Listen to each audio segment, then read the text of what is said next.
할렐루야. 아멘. 오늘 또 하나님의 은혜와 사랑과 평강이 주님전에 나와 예배드리는 사랑하는 성도 여러분 모두에게 충만하게 임하시길 주님의 이름으로 축원합니다. 아멘. 오늘은 마태복음 25장 31절로 46절 말씀을 통해서 하나님의 심판을 준비하라, 이런 제목으로 말씀을 나눌 때에 큰 은혜가 있기를 바랍니다. 아멘. 어느새 오늘이 12월 첫째 주일이에요. 그리고 금년에 마지막 달인 12월이 시작됐어요. 12월 첫째 주일은 대림절 또 대강절이라고 하는데, 이건 뭐냐면 주님께서 이 땅에 강림하시기 전 4주 전부터 대림절로 지키기 시작합니다. 그래서 우리가 대림절을 메시아를 기다리는 마음으로, 미안해 오시기를 기다리는 마음으로 간절히 사모하면서 기다려야 됩니다. 아멘.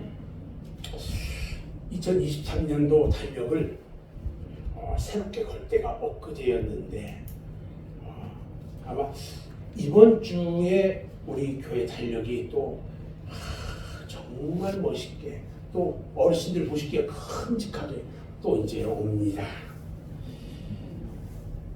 이제 한 장만 나와 있죠.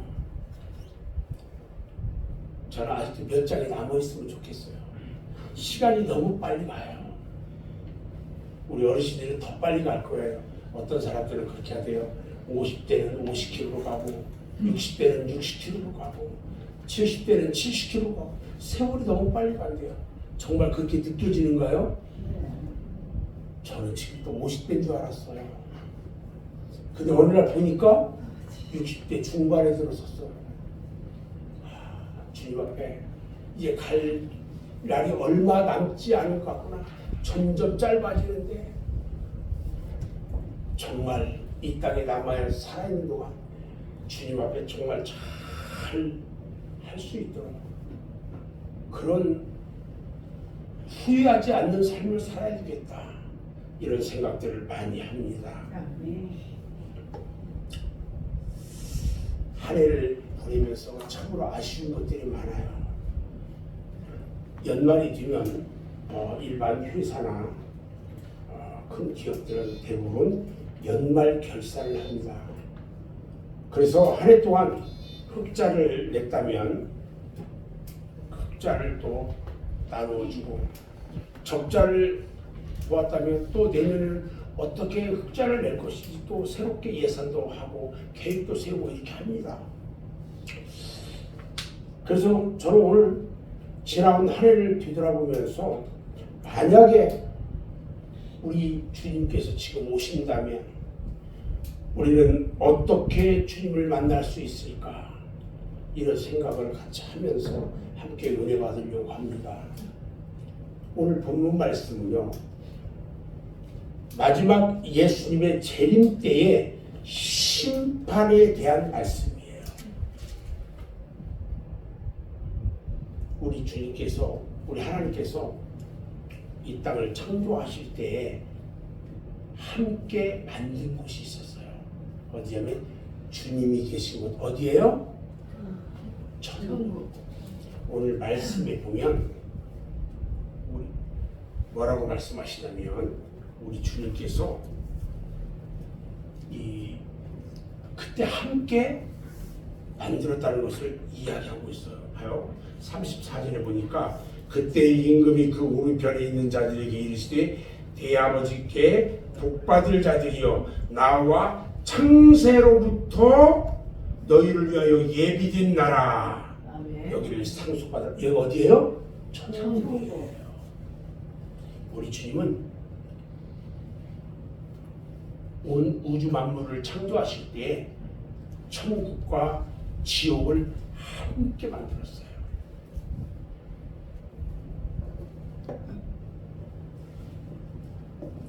우리가 하나님의 심판대 앞에 섰을 때에, 여러분들이 이 땅을 하직하면서 하나님 앞 심판대 앞에 섰을 때에, 이때를 생각하면서 나 자신의 믿음을 돌아봐야 되고요. 심판에 대한 준비를 갖춰야 합니다. 우리들은요, 하나님의 심판을 어느 누구도 믿는 사람이나 믿지 않는 사람이나 누구도 심판을 피할 수가 없습니다. 히브리서 9장 27절 말씀을 보면 한 번 죽는 것은 사람에게 정해진 것이요 그 후에는 심판이 있으니 이렇게 말씀하고 있고요. 데살로니가전서 5장 3절에도 보니까 그들이 평안하다 안전하다 할 그때에 임신한 여자에게 해산의 고통이 이른 것 같이 멸망이 갑자기 그들에게 이르리니 결코 피하지 못하리라 이렇게 말씀합니다. 요즘 세상에 되어지는 일들을 보면 참으로 주님의 재림이 가까이 문밖에 왔다 이런 것을 직감하기도 합니다. 계시록 3장 20절에요.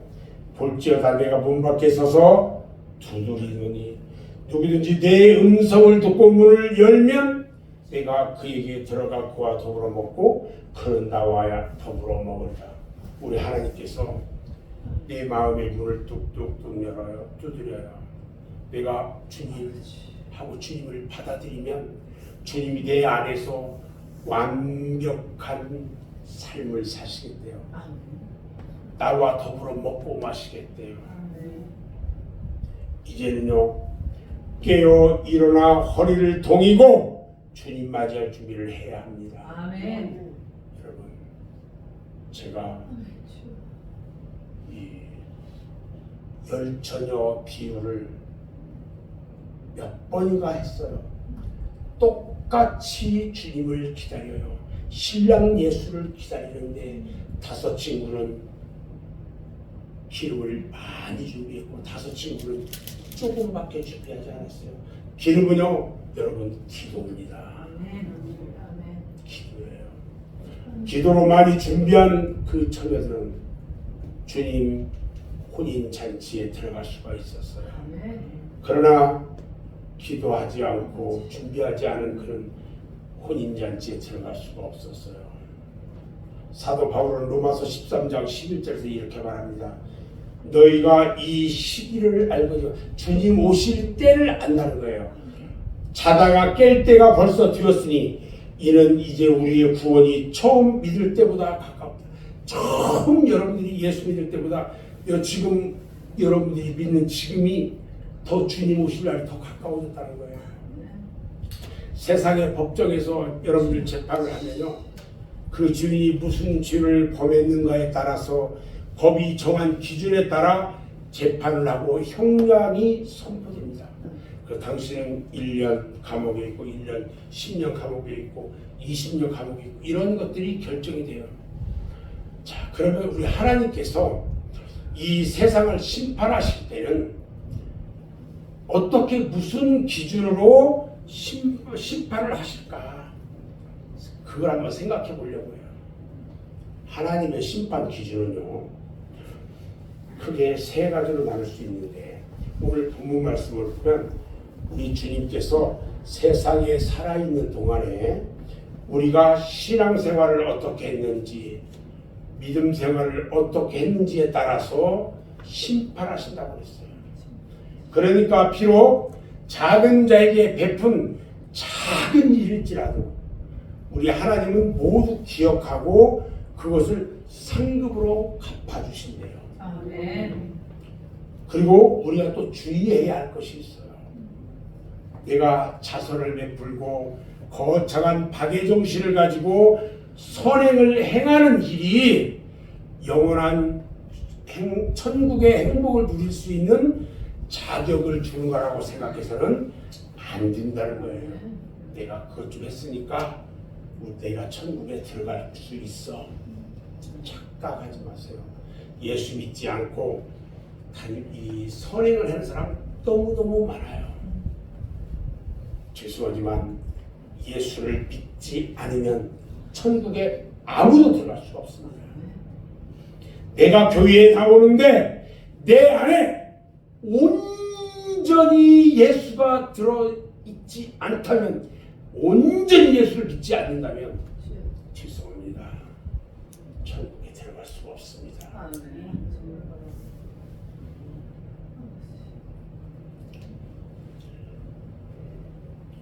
그리스도의 사랑에 빚진 자라는 분명한 자기 인식을 해야 돼요.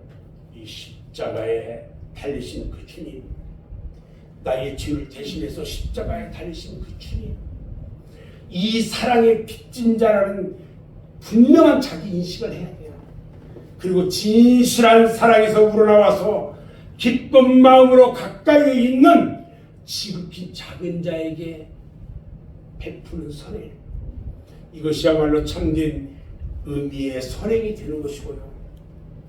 이러한 행동이야말로 본인도 알지 못하는 사이에 예수 그리스도를 통해서 하나님의 영광을 위한 선행으로 주님 앞에 기억이 되는 것입니다. 아멘. 우리가 꼭 주의해야 할 것이 있어요. 그것은 이러한 선행이나 봉사나 구제는요, 바로 성령에 이끌려서 예수 그리스도의 말씀대로 살려고 애쓸 때 이루어지고요, 거룩하게 구별된 그리스도인들만이 행할 수 있다는 사실이에요. 아멘. 자, 그러면 이제 우리는요, 최후의 심판날에 있을 그 장면을 한번 세밀하게 살펴보자고요.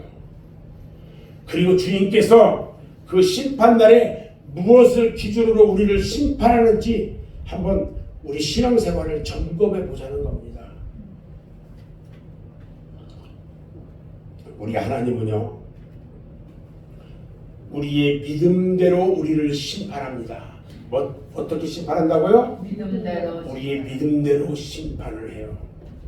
하나님께서는 아담과 하와가 범죄하고요, 에덴 동산에서 추방을 당한 후에 인간의 죄를 사하시고 구원하시는 방법으로 짐승의 피를 통해 가지고 죄사함을 받고 또 구원을 받게 하셨어요.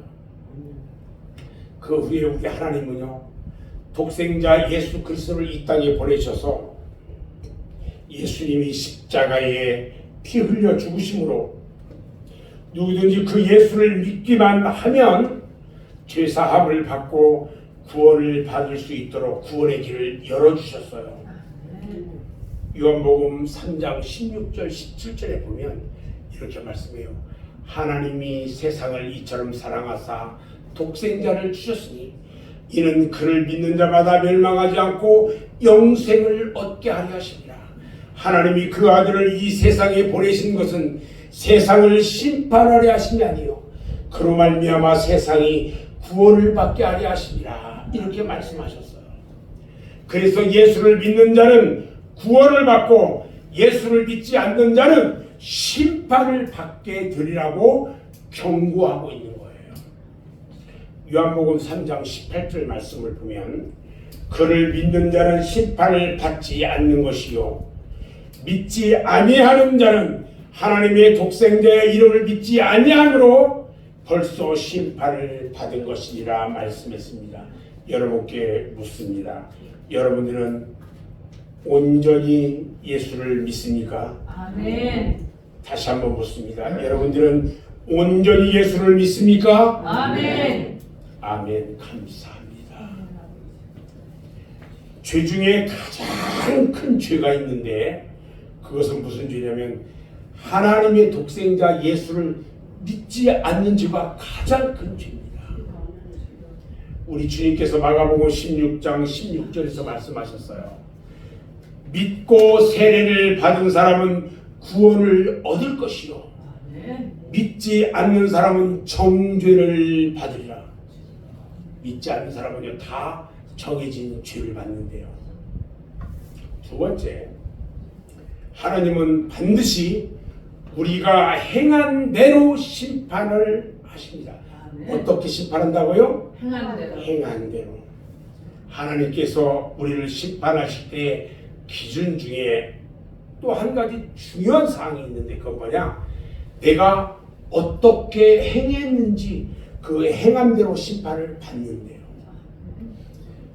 우리가 구약성경 에스겔서 33장 20절 말씀을 보면 이스라엘 족속아 나는 너희가 각기 행한 대로 심판하리라 이렇게 말씀해요. 그리고 마태복음 16장 17절 27절에서도요. 인자가 아버지의 영광으로 그 천사들과 함께 오리니 그때에 각 사람이 행한 대로 갚으리라. 우리 주님께서 천사들과 함께 이 땅에 올 때 그때 심판을 하겠대요. 계시록 2장 23절에도 보니까요. 내가 너희 각 사람의 행위대로 갚아주리라. 이렇게 말씀하셨어요. 여러분의 행함은요.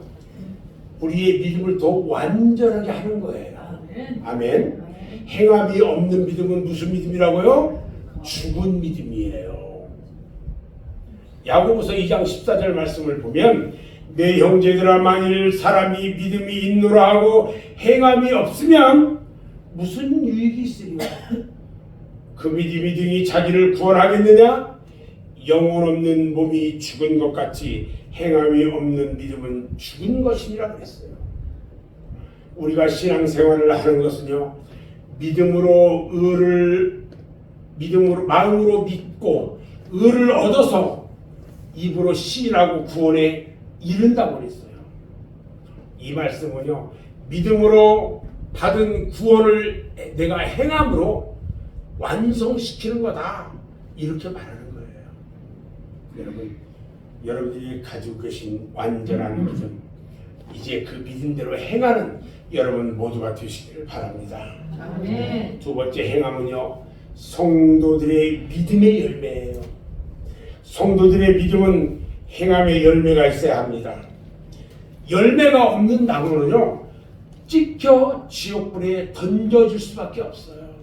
그래서 우리 성도들은 주님이 기뻐하시는 좋은 믿음의 열매를 많이 맺어야 합니다. 마태복음 3장 10절에 보면 이미 도끼가 나무 뿌리에 놓였으니 좋은 열매를 맺지 아니하는 나무마다 찍혀 불에 던지리라 말씀하셨어요. 여러분 입으로만 주여 주여 하는 자는요 결단코 천국에 들어가지 못한다고 우리 주님께서 말씀하셨어요. 마태복음 7장 20절 21절에 보면요. 이러므로 그들의 열매로 그들을 알리라. 나더러 주여 주여 하는 자마다 나 천국에 들어갈 것이 아니요 다만 하늘에 계신 내 아버지의 뜻대로 행하는 자라야 들어가리라 말씀하셨어요. 주님께서는 성전을 더럽힐 때 불을 내셨어요. 열매를 맺지 못할 때에 저주를 하셨어요. 오늘 본문 말씀에 보면요. 최후 심판지이신 우리 예수님께서는요. 어떤 원칙이나 기준이 없이 인간을 심판하지 않는다는 거예요. 예수님은 분명히 기준과 잣대로서 우리 한 사람 한 사람을 정확하게 심판하신다는 거예요. 그러면 그분이 가지신 심판의 기준이 과연 무엇일까? 잘 보세요. 첫 번째요. 동정을 받아야 할 자, 긍휼을 받아야 할 자에게 사랑의 행위를 베풀었는가? 이것으로 상관을 결정한다고 했어요.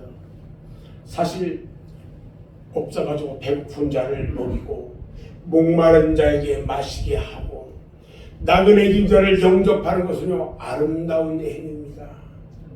특히 유대 사회에서는요 선민의 기본적인 의무로 여기져 왔던 선행이에요. 이게 그래서 과부를 섬기고 나그네를 섬겼던 거예요. 너무 우리가 우리 일상에 있어서 너무도 단순하고 간단하고 평범한 거예요. 그런데 문제는 우리가 잘 알면서도 너무 평범하고 손쉬운 일이기 때문에 잊어버리거나 유면해버렸다는 거예요. 두 번째는요. 심판의 기준이 뭐냐. 나를 잊고 오직 타인의 유익을 위해서 자발적으로 애썼는가 이거에 의해서 상벌을 결정한대요. 사실 남을 돕는다는 것은요 크나큰 용기가 있어야만 가능합니다. 특별히 이기적이라든지 타산적인 마음을 가진 가지고 있다면 떨쳐버려야 돼요. 오직 남의 입장을 먼저 생각하는 그야말로 사랑의 마음이 충만할 때에 가능하다는 거예요. 아멘. 우리는 남들의 시선을 집중시키고 남들의 칭찬을 듣기 위해서 이웃에게 도움을 주는 저속한 그런 선행에서 벗어나야 돼요. 그리고 그저 순수하게 돕고 싶어 돕는 참사랑의 봉사를 할 수 있어야 됩니다. 아멘. 세 번째는요, 자기 중심이 아닌 신앙 중심, 주님 중심으로 선행을 베푸는가에 따라서 성벌이 결정돼요. 우리는 간혹 이웃을 구제하면서 나의 재물이나 나의 열심으로 내가 이웃을 돕는다는 강한 자부심을 가질 때가 있어요. 내가 이걸 했어. 사실 우리는요, 어떤 선행이나 구제를 하기에 앞서 먼저 나 자신이 하나님의 무한한 사랑의 빚진 자라는 것을 분명하게 깨달아야 합니다. 바로 그러한 이유 때문에 이웃에게 선행을 베풀 때 자신이 마땅히 행할 일을 행한다는 겸손한 생각을 가져야 한다는 거예요. 아멘. 또 그 대상을 보지 말고요, 선행을 베풀었는지에 의해서 결정한다고 했어요. 사실 우리는 인간적인 판단 기준에 따라서 나의 도움이 혹시 나에게 내가 저걸 하면 나에게 배로 오지 않을까. 그래서 이 선행을 베풀어. 그런데 우리 주님은요, 우리의 이러한 좁은 소견을 물리치고 당신이 사랑하고 형제로 여기시는 자들에게 사랑을 베풀어라 이렇게 말해요. 우리 주님께서 40절에 내 형제 중에 지극히 작은 자에게 한 것이 곧 내게 한 것이라 이렇게 말씀하셨어요. 여러분, 행함은요, 우리 성도들이 마땅히 해야 할 덕목 중에 하나예요. 아멘. 우리 그리스도인들은 옛날부터 비양거리는 말로, 예수쟁이들은 참 말도 잘해 그랬거든요. 이 말은 곧 말만 잘하고 실천이 없다는 말이에요. 말만 잘해. 이제는 말을 적게 하고요, 실천하는 행함이 있어야 합니다. 아멘. 아멘. 청산유수와 같이 말로서는 사람을 변화시키지 못하고요, 그 사람의 영혼을 구원시킬 수가 없다는 거예요. 사도 바울이 아덴이라는 곳에 갔어요. 그때 그곳 사람들이, 아덴 그 지역에는 철학 사상이 참으로 많아요. 그래서 그곳에 가서 철학적인 설교를 쫙 했어요. 그런데 그 결과 다른 곳에서는 순수하게 복음만을 증거하다 보니까 결과가 좋았는데, 이 아덴에서 철학적인 얘기를 했더니 바울을 따른다는 사람이 몇 명밖에 없었어요. 야고보 선생이 야고보서 2장 16절 17절에서 이렇게 얘기합니다. 너희 중에 누구든지 그에게 이르되 평안히 가라, 덥게 하라, 배부르게 하라며 그 몸에 쓸 것을 주지 아니하면 무슨 유익이 있으리요. 이와 같이 행함이 없는 믿음은 그 자체가 죽으시오. 여러분, 이분에게 필요한 것이 있고 이분에게 필요한 것이 있어요. 필요한 것이 있으면 그걸 주는 거예요. 그래야 이분이 그것 때문에 뭘 할 수 있어요. 필요한 것을 주지 않고 딴 걸 주면 어떻게 돼요? 그것은 행함이 없는 믿음 것 같아요. 옛말에 100언이 불효일행이다 이런 말이 있어요. 100마디 말하는 것이요, 한 번 행하는 것보다 낫다. 100마디 말이요,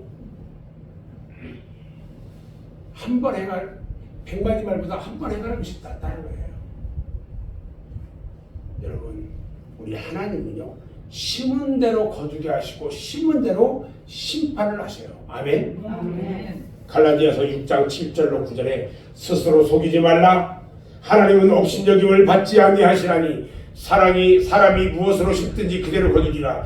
자기의 육체를 위하여 심는 자는 육체로부터 썩어질 것을 거두고 성령을 위하여 심는 자는 성령으로부터 영생을 거두리라. 우리가 선을 행하니 낙심하지 말지니 포기하지 아니하면 때가 이름에 거두리라 하셨어요. 고린도후서 9장 6절에서도 말합니다. 이것이 곧 적게 심는 자는 적게 거두고 많이 심는 자는 많이 거둔다 그랬어요. 여러분, 콩 심은데 콩 나고 팥 심은데 팥 나는 거예요. 요즘 사람들의 심리는 그런데 그렇지가 않아요. 콩을 심고요, 팥을 구해요. 팥을 심고요, 쌀을 달라고 해요. 마치 무화과나무에서 감람 열매가 열리기를 바라고요, 찔레나무에서 포도가 열리기를 바라요. 적게 심고도 많이 거두려고 욕심부리고요, 아예 심지도 않고 열매를 거두려고 하는 사람도 있어요. 그래서 투기하는 것이 생기고요, 노력하지도 않고 일확천금을 바라기도 해요. 우리 하나님께서는요, 하나님 만유리 여김을 받지 않는다 그랬어요. 하나님의 진리는요, 심는 대로 거두게 하시는 데 있는 거예요. 아멘. 좋은 것을 심으면 좋은 것을 거두고요, 엉겅퀴를 심으면 엉겅퀴를 거두는 거예요. 이 말씀은요, 우리 신앙생활로부터 신앙생활뿐만 아니라 사회생활, 가정생활에서도 다 적용되는 말이에요. 여러분, 거짓을 뿌리면요, 거짓을 거두는 거예요. 진실을 뿌리면 진실을 거두고요, 혈기를 뿌리면 혈기를 거두고 죄악을 심으면 멸망을 거두는 거예요. 아침부터 저녁까지 생활이요, 씨앗을 뿌리는 생활이면 그는 거두는 생활을 하는 거예요. 사도 바울은 말했어요. 스스로 속이지 말라. 하나님은 만유리 여김을 받지 않는다 그랬어요. 진실을 심지도 않고 진실을 거두려고 하면요, 그것은 자신을 속이는 것가 되는 거예요. 좋은 것을 심지도 않고 좋은 것을 거두려고 하면 이건 위선이에요. 아니, 심지도 않고 거두려고만 한다면 이것은 도둑과 같은 거예요. 사랑을 심으면 사랑을 거두고요, 친절을 심으면 친절을 거둬요. 겸손을 심으면 겸손을 거두게 되는 거예요. 그런데 오늘날 사람들이 어때요?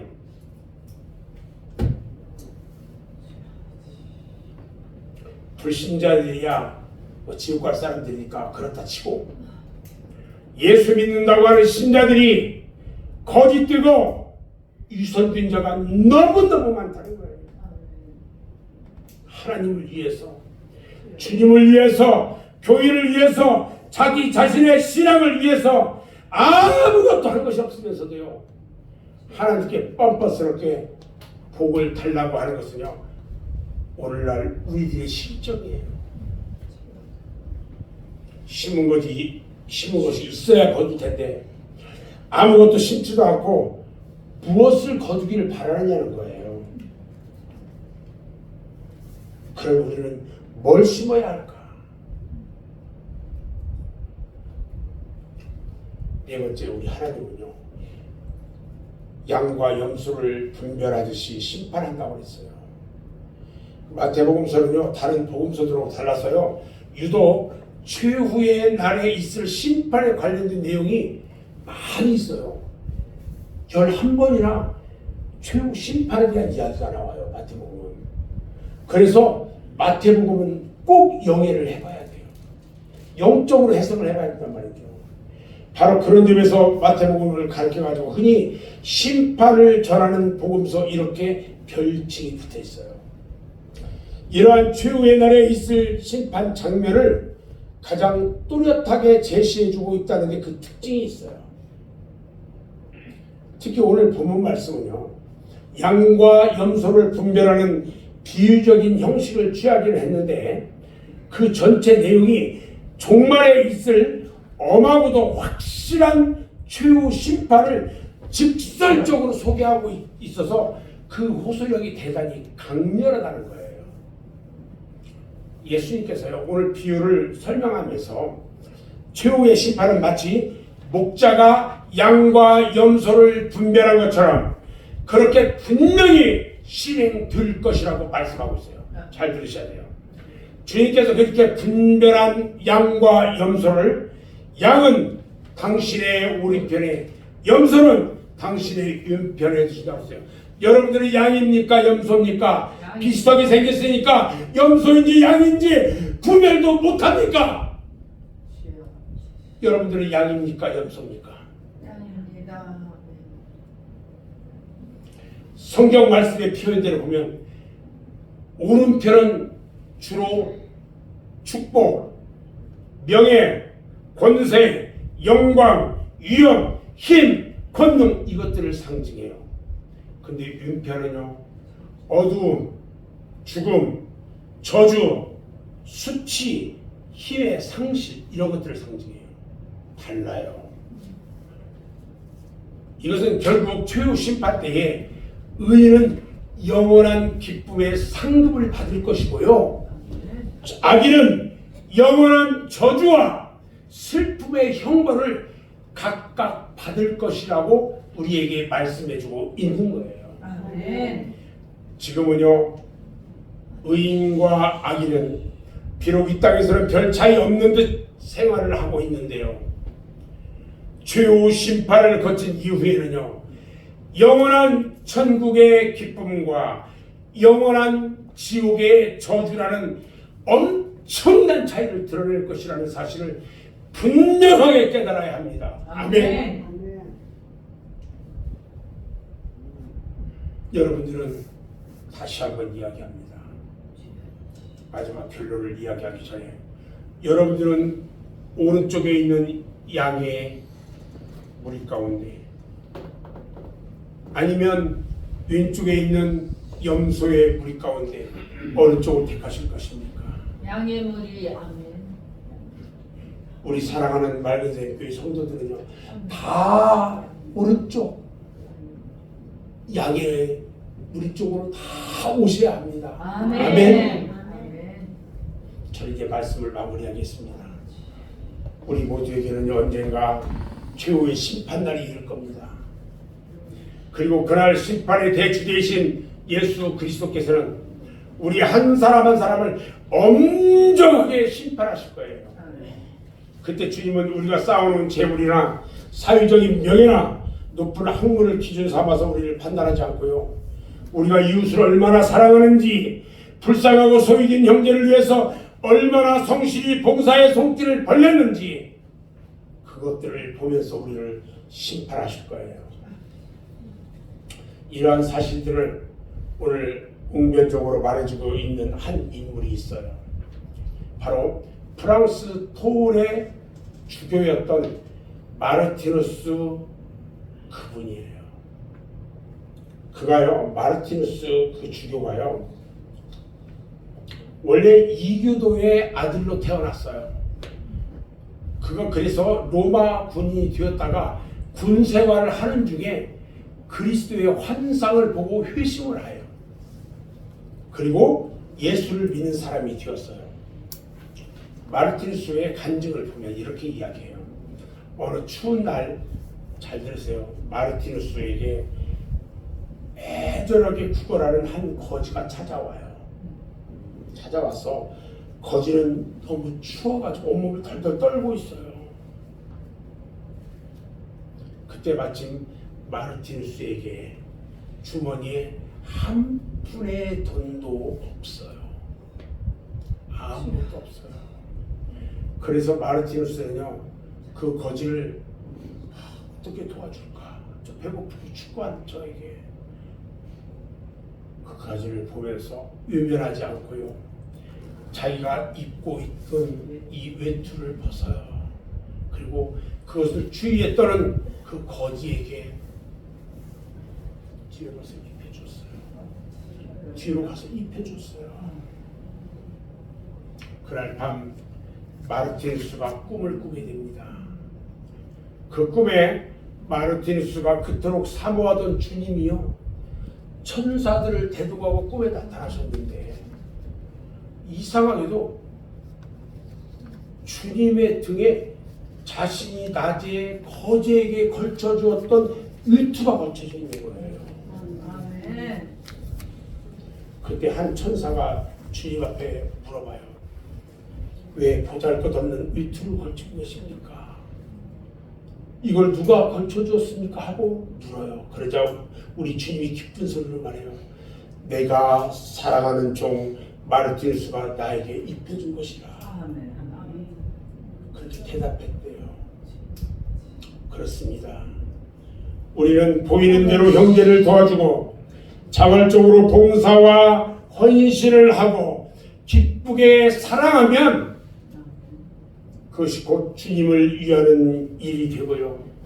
주님을 사랑하는 일이 되어서 장차 하나님의 심판대 앞에서 칭찬과 상급을 받게 될 줄로 믿습니다. 아멘. 우리 말씀교회 성도 여러분들은요, 내 주위에 어려운 형제들을 도와주고 주 안에서 봉사와 헌신으로 충성하고 주님의 마음으로 이 세상을 사랑해서 내가 하나님 앞에 설 때에 잘했다, 충성된 종아, 이런 칭찬받는 여러분 모두가 되시기를 주님의 이름으로 축원합니다. 아멘.